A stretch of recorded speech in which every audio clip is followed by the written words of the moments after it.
আসসালামু আলাইকুম। ফুচকা প্রেমীরা কোথায় গেল সবাই? চলে আসেন আমাদের সাথে ফুচকা আড্ডায়।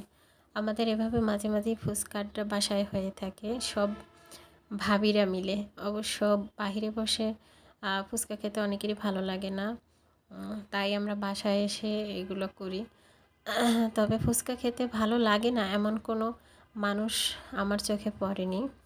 ফুচকা কম বেশি সবাই খুব পছন্দ করে। এটা আমার আরেক ভাবির তেঁতুলের গোলা দেখাচ্ছে। দেখুন, আমরা সবাই একসাথে বসে জমিয়ে আড্ডা দিচ্ছি আর সবাই ফুচকা সাজাচ্ছি। তাই এটা আমি আপনাদের সাথে শেয়ার করলাম।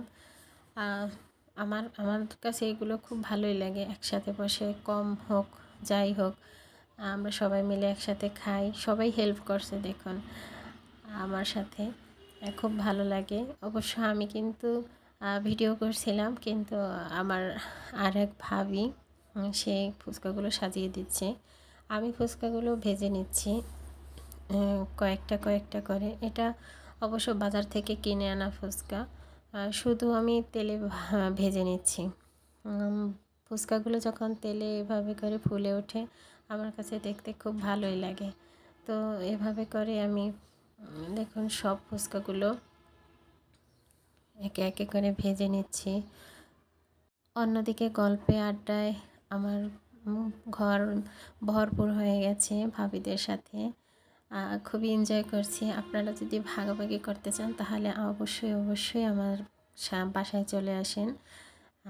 এখানে প্রথমেই আমি যেটা দেখিয়েছি সেটা আমি আবারও একটু দেখাই, কারণ এই স্মৃতিটা খুবই বেশি এনজয়ফুল হয়েছে।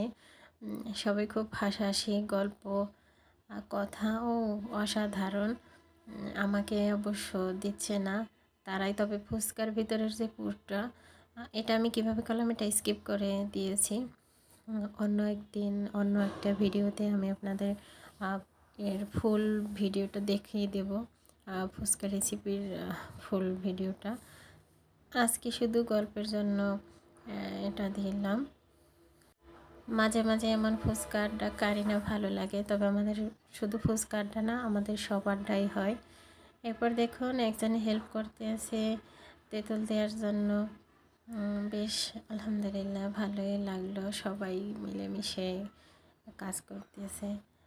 অবশ্য খেতে বেশি সময় লাগেনি, শুধু বানাতেই সময় লেগেছে। এরপরের মধ্যে একটু ডিম দিয়ে দিচ্ছি শুধু আমাদের ডেকোরেশনের জন্য, ব্যাস এইটুকুই। দেখুন একজনের ধরলে কি সুন্দর দেখাচ্ছে ডিম দেওয়ার চিত্রটা, অবশ্য দৃশ্যটা খুবই সুন্দর দেখাচ্ছে। এরপরে এখানে তেঁতুল জল বসিয়ে দিয়েছে। ওয়াও, তেঁতুল জলটা খুব অসাধারণ হয়েছে। ফাইনালি আমার ফুচকা এই লোকে। ধন্যবাদ।